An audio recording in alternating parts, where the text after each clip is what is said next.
Bonjour, j'ai fait le processus pranique 3 fois. La toute première fois, c'était il y a 2 ans. La deuxième fois, c'était l'année passée. Et là, c'est le dernier jour de mon 3e processus. Et celui-ci, c'est moi qui l'ai organisé. Les participants sont en train de se promener en ville tout seuls. Et j'avais envie de faire une vidéo pour partager avec vous mes réflexions par rapport à prana et la place que ce phénomène prend dans ma vie aujourd'hui. J'ai eu 2 périodes de 2 mois où je n'ai pas mangé. C'était les périodes les plus longues. Mais pendant ces 2 ans, je n'ai pas arrêté d'entrer et sortir en cherchant à devenir pranique tout en mangeant de temps en temps pour rester dans la vie sociale avec mes amis. Au fur et à mesure que j'avançais sur ce chemin, le passage devenait de plus en plus facile.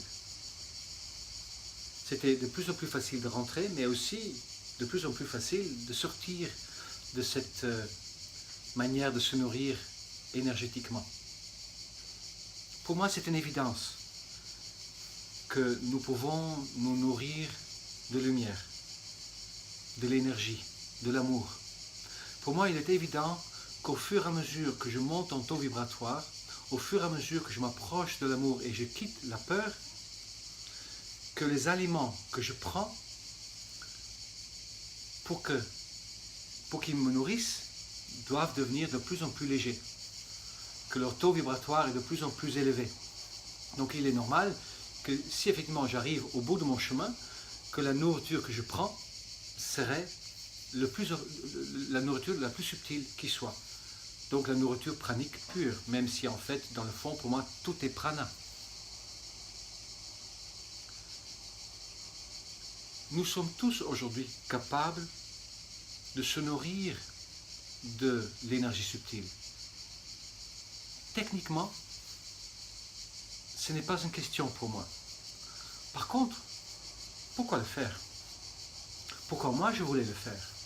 Et d'ailleurs, tout ce que je dis dans cette vidéo, bien sûr, n'engage que moi.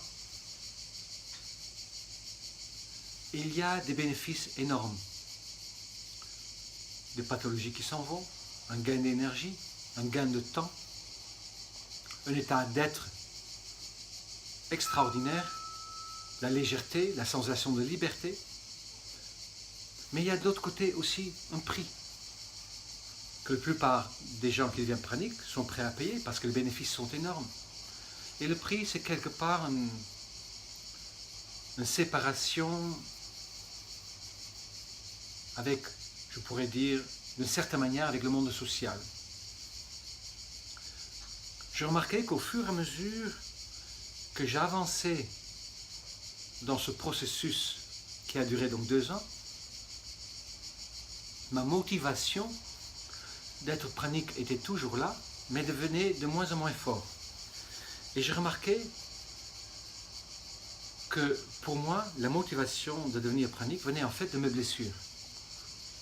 Et je constate, de mon point de vue, ceux que je vois devenir pranique trouvent, à mon avis, leur motivation dans une blessure. Chaque blessure a, comment dire, un masque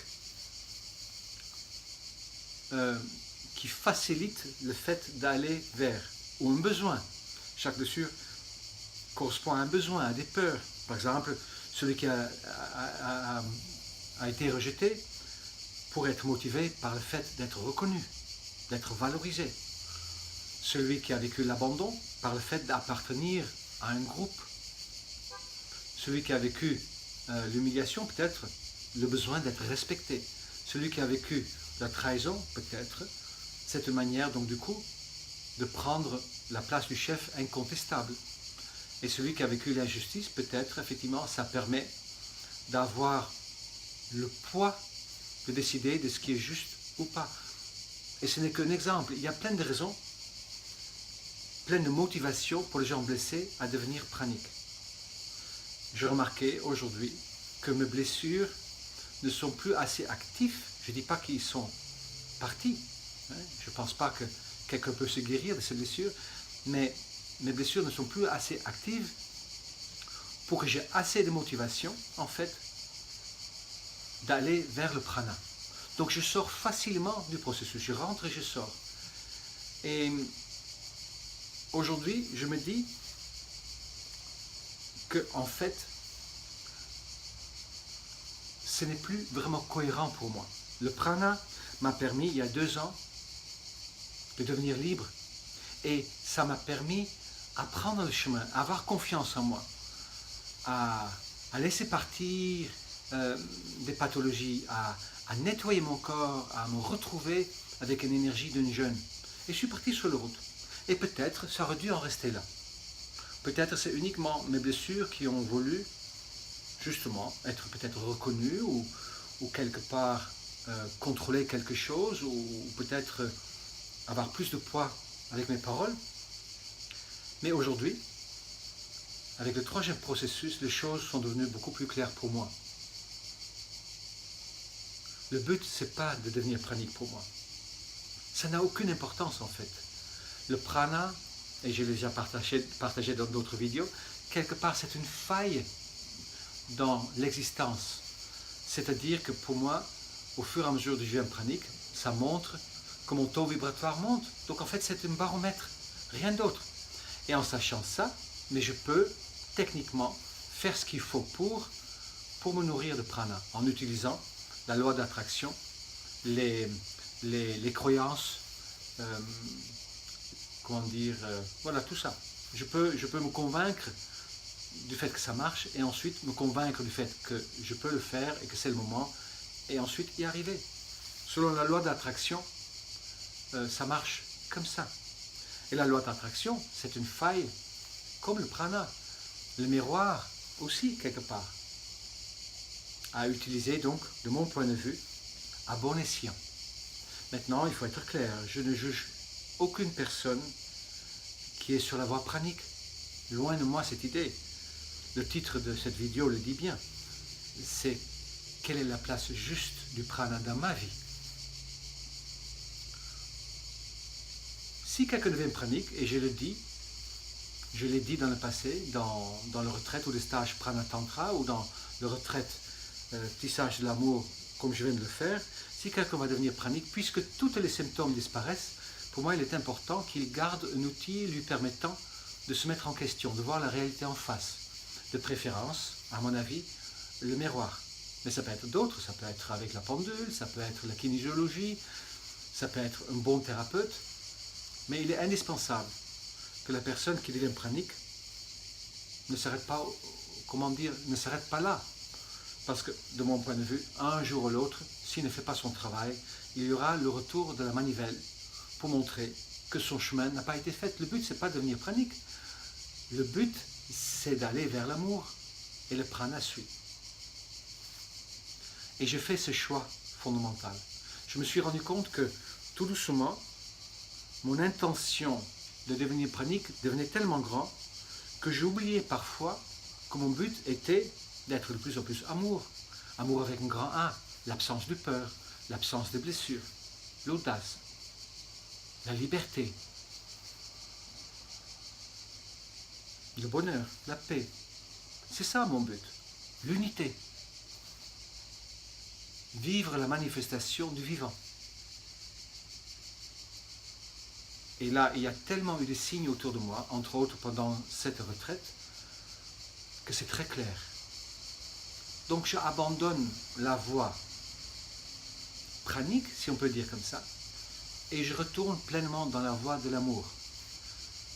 La raison pourquoi, déjà, j'avais changé stage de prana tantra en retraite de tisser l'amour ensemble.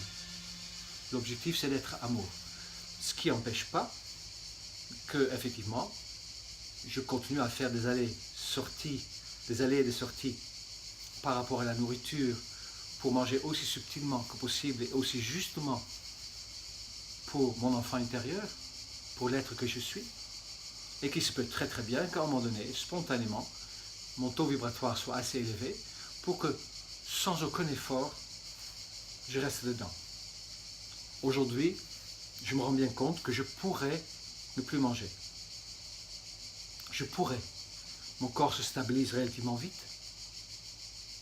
Je n'ai pas faim, mais par contre, je me rends bien compte que mon enfant intérieur a besoin de prendre plaisir dans des choses alimentaires, dans des choses qui font plaisir, des pizzas, des glaces, des kebabs, des choses aussi simples que ça,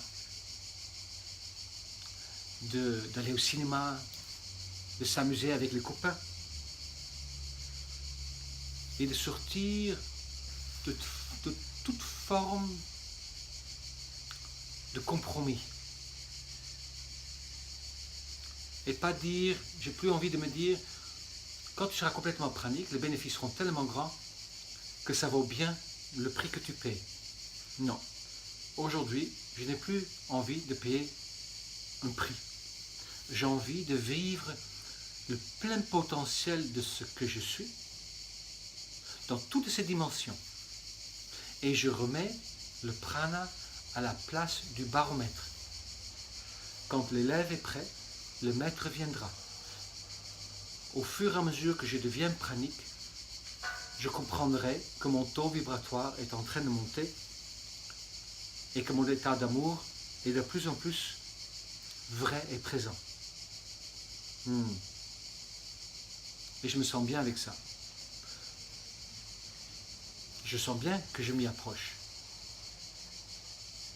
Mais là, à la fin de cette retraite, qui a été magnifique, on a commencé avec 16 personnes, moi inclus, et les gens pouvaient faire 3 jours, 6 jours, ils pouvaient le nombre de jours qu'ils voulaient, et finalement, il y en a 6 qui sont restés. Ils n'ont pas eu faim un seul instant, ils ont une énergie extraordinaire, ils sont lumineux, ils ont passé les 3 derniers jours, ensemble en groupe, en train de vivre leur scénario pour se nourrir de tout ce qui existe. Et quand je le vois, je dis, mais si ça c'est mon miroir, ça veut dire que moi aussi je suis pranique comme eux. Il y en a qui ont déjà stabilisé leur poids. Incroyable, incroyable. Le mélange, comment dire, de mélanger l'intention de devenir pranique avec, comment dire, le processus tantrique, d'aller vers l'amour dans un scénario, dans un stage et de faciliter ça avec le prana, c'est extraordinaire. Mais j'en ferai plus de 12 jours pour l'instant. Je retourne dans des retraites de 3 jours, de tissage de l'amour, tisser l'amour ensemble. Et je ne parlerai plus, en tout cas aussi peu que possible, de prana ou de tantra. Uniquement d'aller vers l'amour et de se nourrir de l'amour. Et au fur et à mesure que j'avance vers l'amour, je m'en nourrirai. Je me répète un petit peu, mais en même temps les vidéos sont pour moi aussi, pour me clarifier et pour vous prendre en témoin, pour que je ne puisse pas faire marche arrière ou dire par ailleurs autre chose. C'est ça que je voulais partager avec vous aujourd'hui. Je vous souhaite une très très belle journée et à très bientôt.